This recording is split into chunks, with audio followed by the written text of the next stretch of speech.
메리 크리스마스. 예수님의 탄생을 축하합니다. 올해 코로나 팬데믹으로 다들 힘겹게들 살아가고 있는데 그래도 세월은 흘러서 연말이 되었습니다. 오늘은 성탄절, 예수님의 생일을 축하하는 날입니다. 세상 사람들은 성탄절 자체에 관심이 많습니다. 함께 모여 파티하고 선물을 주고받고 즐겁게 보냅니다. 그런데 우리 크리스찬들은 여기에서 멈추지 않고 한 걸음 더 나가야 되겠죠. 성탄절이 중요하지만은 성탄절의 주인공 예수 그리스도에게 더 관심을 가져야 합니다. 초점을 예수 그리스도에게 맞춰야 합니다. 예수께서 이 땅에 오심으로 성탄절이 생겼는데 정작 예수님보다 성탄절을 더 중시하면 그것은 핵심을 비켜간 것입니다. 어둠의 세력들이 바로 노리는 것이 그거죠. 예수님보다도 성탄절에 놀고 먹고 마시고 선물 주고받고 이런 거에 자꾸 관심을 가지고 예수님께서는 멀어지라고 하는 것이 어둠의 세력의 전략입니다. 우리는 거기에 넘어가지 말고 예수님께 초점을 맞추기를 바랍니다.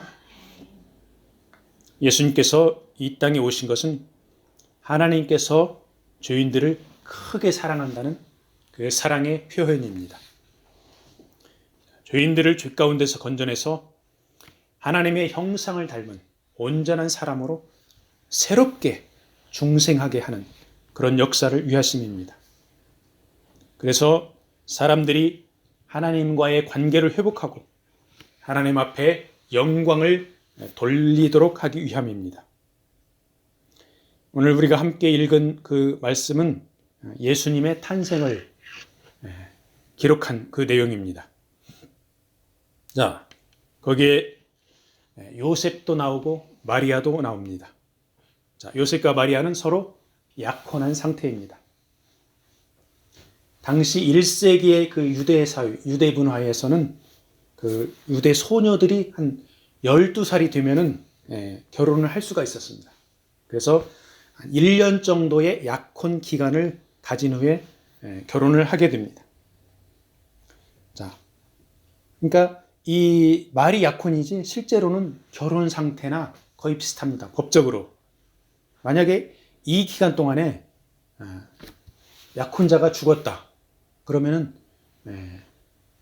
그 여자는 자기가 과부가 되는 겁니다. 그리고 남자는 호라비가 되는 거고 그런 법적인 그런 효력이 있습니다. 그리고 이제 그 기간 동안에 이제 약혼녀가 부정을 저지르면은 간음으로 간주되어서 죽음의 형벌을 받을 수도 있었습니다. 그리고 약혼 기간 동안에는 잠자리를 같이 안 했습니다.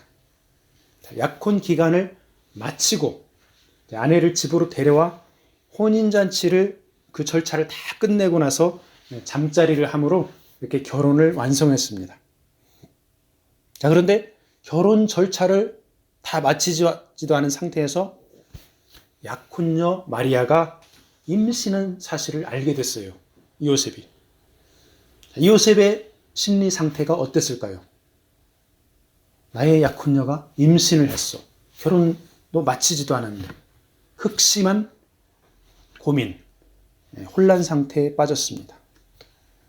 그 당시 유대 사회에서 이 약혼녀 마리아의 임신은 그 신명기 24장에서 나오는 수치스러운 일로 받아들여져서 돌에 맞아 죽을 수도 있는 그런 큰 사건입니다.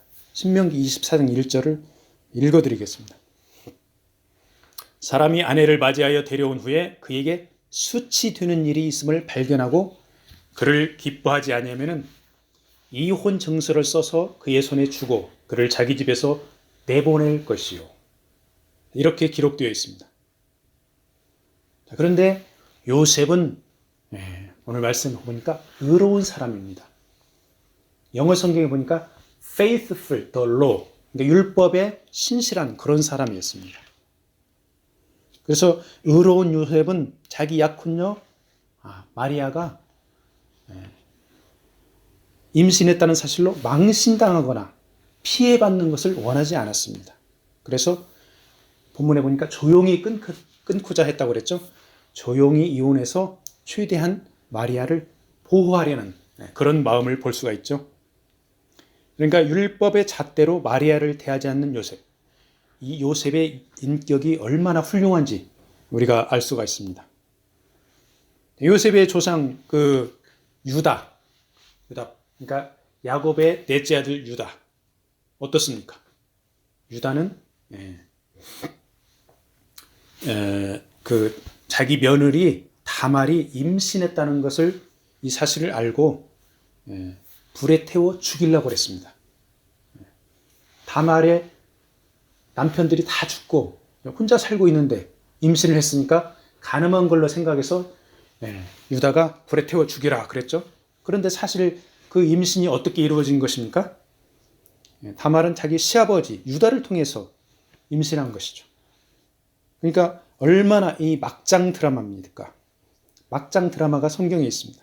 그리고 그 다말이 시아버지 유다를 통해 낳은 베레스가 예수님의 조상이 되었습니다. 그 예수님의 조상의 족보를 쭉 보면은 불륜도 나오고 기생도 나오고 이방인도 있고 아주 죄 가운데 빠져 있는 그런 족보입니다. 불완전한 인간들의 그런 족보입니다. 그런 족보 가운데서 예수님이 그들의 후손으로 오셨습니다. 그러니까 예수님께서 사람들을 그 죄와 허물에서 해방시킬 수 있는 것입니다. 당연히 예수님은 죄가 없으시죠. 죄가 없는데 죄인들의 후손으로 이렇게 나오셨습니다. 죄가 없으신 예수님께서 사람들을 죄와 허물에서 해방시키러 이 땅에 오셨습니다. 자, 약혼녀 마리아가 임신한 사실을 알고 요셉은 조용히 끊고자 했습니다. 조용히 이혼하려고 작정을 했습니다. 마음에 결심을 한 것입니다. 자, 이렇게 큰 사건 앞에서 요셉이 결심을 했으니까 이 요셉의 결심을 거의 바꾸기가 힘듭니다. 마리아를 배려하고 보호하려는 요셉의 이 소중한 결심, 이 작정. 이렇게 굳은 결심을 했는데 이 요셉의 결심을 하나님께서 바꾸어 버립니다. 꿈을 통해서.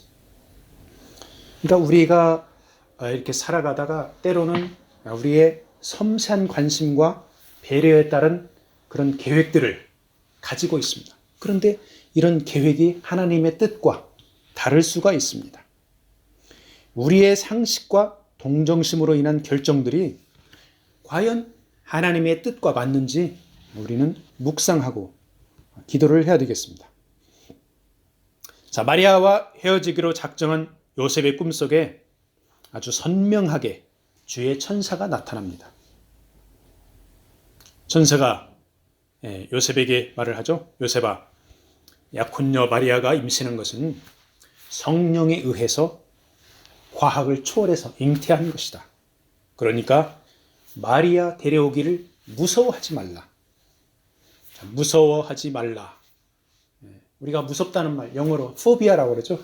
헬라 원어로는 포베오인데, 그러니까 무서워하지 말라. 이 원어에는 무서워서 망설이거나 주저하지 말라는 뜻이 포함되어 있습니다. 그러니까 망설이지 말고 마리아를 데려와서 결혼 절차를 진행하라. 이렇게 천사가 요셉에게 이야기를 했습니다. 그리고 이름까지 예수라는 이름을 지어줍니다. 자, 동서고금을 통해서 자녀의 이름은 부모가 지어줍니다. 그러니까 이 예수라는 이름, 죄에서 구원할 자, 이 예수라는 이름을 하나님 아버지가 천사를 통해서 지어준 것입니다. 그리고 그 아기가 자기 백성을 죄에서 건져낼 자라고 선포합니다. 자, 죄의 원어에는 관역을 빗나가다 하는 그런 뜻이 있습니다. 그러니까 하나님의 뜻대로 살지 못하고 자꾸 빗나가는 것이 인생들입니다. 죄 가운데 빠져 있는 인생들이죠. 그래서 하나님의 뜻대로 살지 못하는 죄인들을 건져내서 하나님과의 관계를 예수께서 회복시킬 것이라는 그런 말씀입니다. 천사는 요셉에게 그 아기가 선지자들의 예언을 성취하는 것이라고 이사야 7장 14절 말씀을 언급합니다. 보라, 처녀가 잉태하여 아들을 낳을 것이요 그의 이름을 임마누엘이라 하리라. 이 말씀이죠. 요셉은 잠에서 깨어나서 이제 꿈을 생각합니다. 그 꿈을 생각해 보니 천사가 전해준 그 메시지 내용이 너무나도 선명합니다. 마리아와 헤어지겠다고 결심을 했는데 이런 결심이 눈 녹듯이 사라집니다. 약혼녀 마리아가 임신한 아기가 선지자의 예언을 성취할 메시아라고 바로 믿음을 갖게 됩니다. 요셉은 주의 사자의 분부대로 무서워하지도 망설이지도 않고 마리아를 데려와 결혼 절차를 진행을 합니다. 자, 요셉이 꿈을 꾸고 이렇게 결정을 변했죠? 이 꿈의 위력이 얼마나 대단합니까? 여러분들 이렇게 선명한 꿈 꾼 적이 있으시죠? 사실은 요셉의 꿈은 하나님의 명령입니다.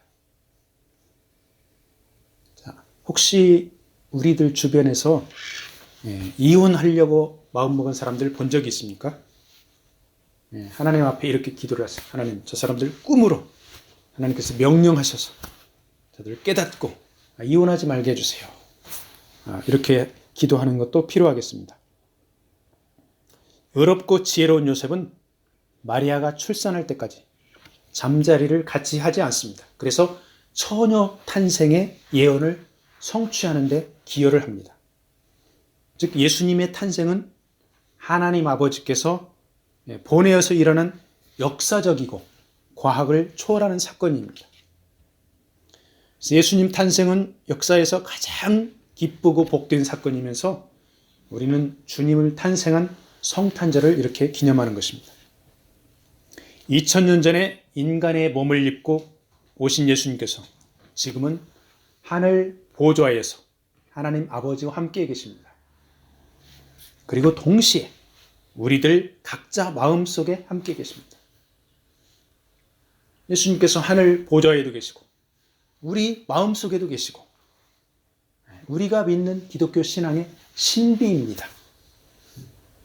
그 주님 예수께 우리 각자의 통치권을 맡겨드리고 따라가는 길, 그 길이 바로 복된 길이고 진리의 길이고 제자의 길인 줄로 믿습니다. 말씀을 마무리하겠습니다.